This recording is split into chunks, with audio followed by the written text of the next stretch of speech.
Hi, this is Remembering the Past, the show where we talk about people who've died recently who've had a profound effect on our history, our society, or our culture. Tonight we're going to start out with Stephen Bochco, who died recently at the age of 74, and for a time in the 1980s and early 1990s, he revolutionized television. He was a writer. He got his first credit adding an hour to a Rod Serling teleplay, Columbo Connection. He wrote a couple of them, including the one starring John Cassavetes and the one starring Martin Landau, and he actually was nominated for a couple of awards for those. But he gained his fame as the creator of new and groundbreaking shows. These included Cop Rock, Doogie Howser, NYPD Blue, which was one of his big hits. I wasn't ever crazy about it. And LA Law. I always like to talk about LA Law because I like to play the theme song.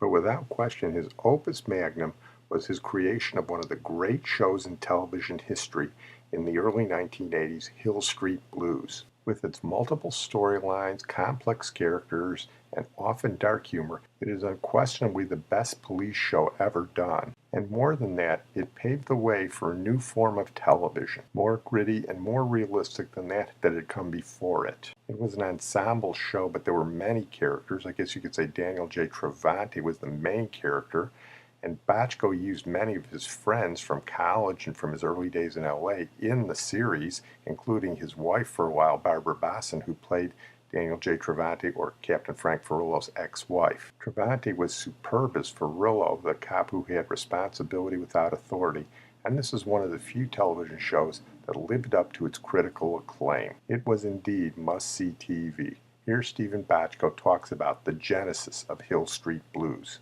The genesis of Hill Street came from Fred Silverman, who had seen a movie called Fort Apache the Bronx, Paul Newman.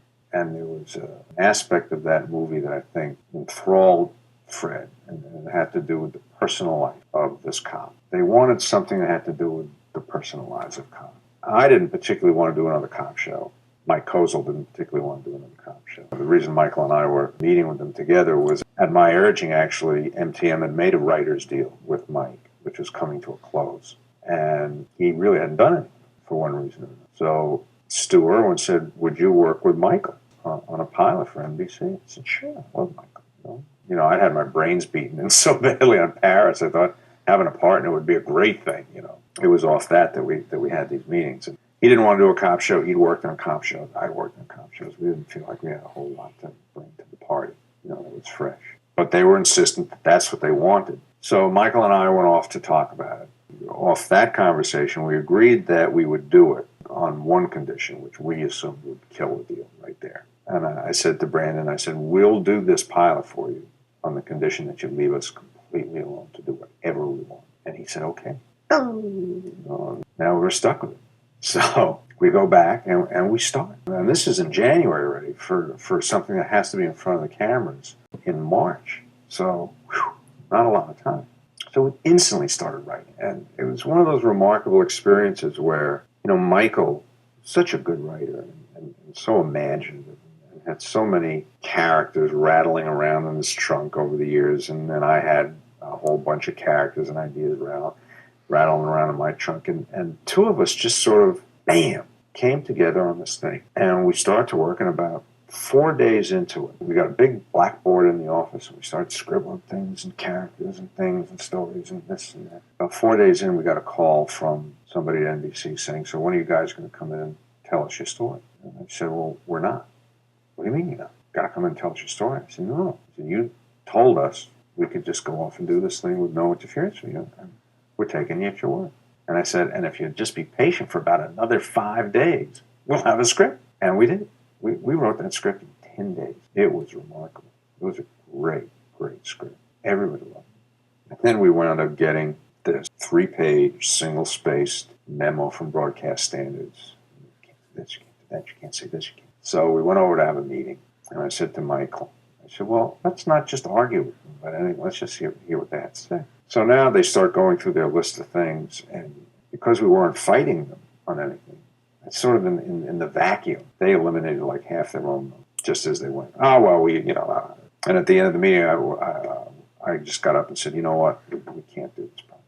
Because I said, this project will not be what you wanted us to do and what we want to do if we have to accommodate all these ridiculous notes. And I left. Well, he relented, and it went on to become one of the great shows in television history. And not only that, it also had one of the great theme songs in television history, the very simple piano opening by Mike Post. As with all great TV themes, it's instantly recognizable. The music for Hill Street Blues was I remember saying to Mike Post, because Greg had gone to Chicago and shot this remarkable footage that he cut together into this fabulous montage of, the cop car and the garage door going up. It was so evocative. And I said to Mike, I said, I don't know what the music for this thing should be, except that I feel it should absolutely counter the visual.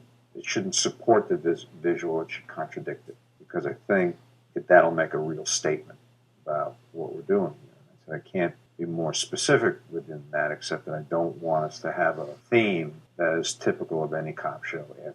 I said, to see these cars skidding around corners and stuff, to me the music should be absolutely antithetical to the visual. And part of Mike's genius, I think, is in translating my non-musical input into musical terms. And literally, I guess it's like with everything else in this show, just something hit a chord with me. He called me not much more than 4 or 5 days later. His studio was just a couple of blocks away from, actually in the back of his house. He said, come on over here. I think I got something. I want to play something for you. I went over there, and he sat down at his piano, and he played the Hill Street Blues thing. That was it. And then he wanted to muck it up with more orchestration stuff, and I kept saying, no, just the piano. That's all I want to hear. It's just such an extraordinary and evocative piece of music. We have a 911. Armed robbery in progress. See surplus store corner People's Drive on 24th Street.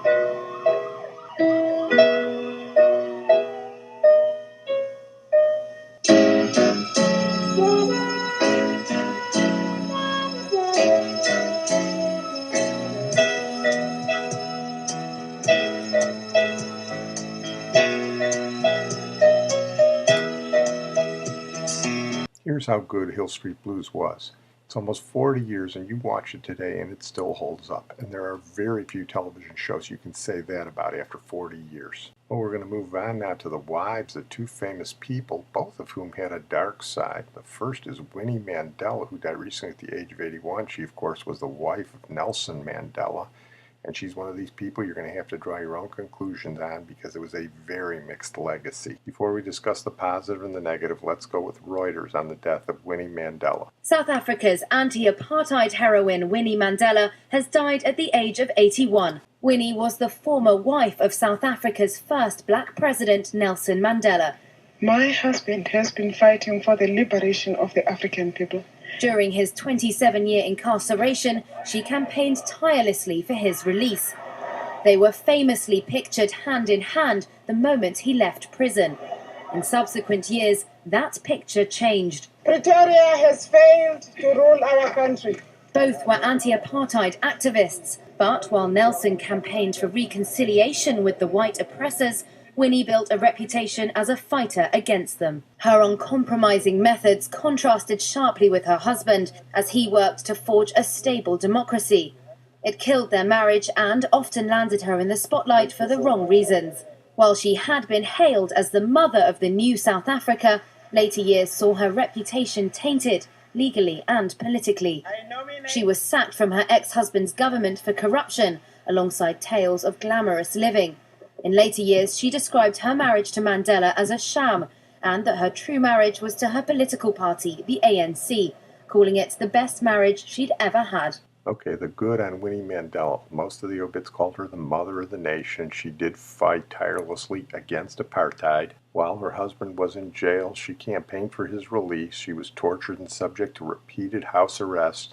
and she was finally put in solitary confinement for over a year. But I have to tell you, in my opinion, most of what she did was based on her husband's reputation. We, of course, did the Nelson Mandela podcast, so I refer you to that. And while she captured a lot of the cameras after his release, as they said, she was soon divorced from him. She surrounded herself with a bunch of thugs, the Mandela United Football Club, which didn't play much football. She may have commissioned a murder. She lived high in the midst of poverty. She was not for reconciliation like he was. And her most famous quote is, "We have no guns. We have only stones, boxes of matches, and petrol. Together, hand in hand with our boxes of matches and our necklaces, we shall liberate the country." That refers to necklacing, where they took a lot of black people that they felt were accomplices with the white government, painfully torturing and killing them by putting a tire around them, dousing the tire with gasoline and lighting it on fire. So they suffered minutes of agony from terrible burns before they died. You ask me, that's not a heroic figure. I don't know, the mother of our country stuff, I'm not buying it. But as I said, you judge for yourself. Well, our other wife of somewhat dubious credentials is Anna Chennault, who died recently at the age of 94. Ironically, Winnie Mandela had some ties to communism through the African National Congress.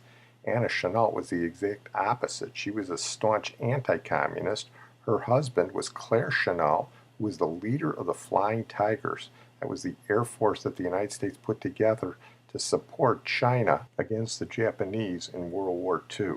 They trained in Burma and were made up primarily of American combat aviators, and Claire Chennault was a true American hero. He ultimately became a lieutenant general before he died in 1958. Anna Chennault was a war correspondent for the Chinese during the war. That's where she met Claire Chennault.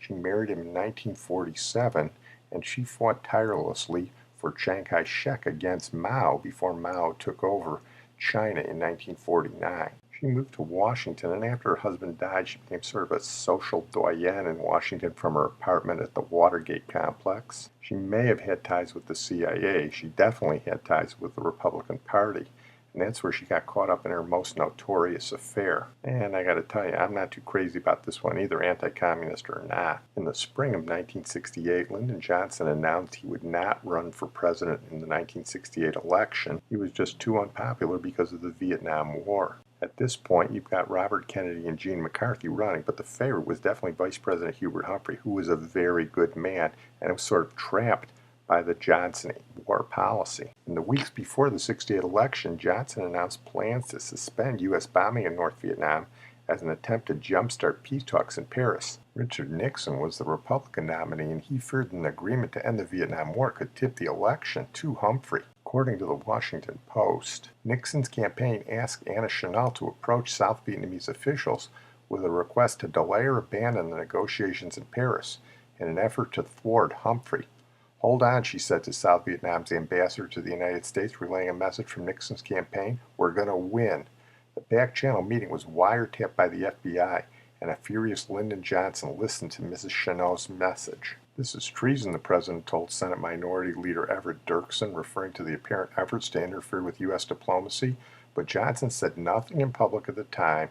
Nixon won the election, and the war in Vietnam dragged on until 1975, when the United States finally abandoned its embassy in Saigon. Within weeks, details of the covert arrangement, which became known as the Chennault Affair, began to leak to the press.